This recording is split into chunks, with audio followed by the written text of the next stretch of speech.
What is up everyone? In this video, we're going to be showing you how to connect Lovable to GitHub. So this is actually very simple, but make sure you watch till the end so you don't miss anything. So what you're first going to have to do is simply log into Lovable AI and select the project you want to connect. So in the top right corner, you will then be able to click on the GitHub icon. And then from there, you then have to select Connect GitHub. So this will open up a new GitHub login window. So you then have to enter your email, password and sign in. And then if you be required to, you then have to authorize Lovable Dev. Then next, you then have to choose the GitHub organization or the repositories that you want to connect with Lovable. You can either select specific repositories or allow access to all of them. Then from there, click install and authorize. And once connected, you'll then be able to see the integration toggle. So simply turn it on and your workspace will then be linked to GitHub.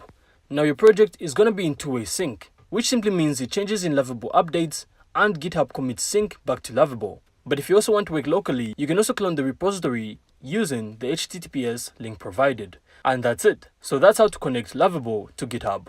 So I really hope you found this insightful, and if you did, make sure to leave a like and of course subscribe. Then we'll see you on the next one.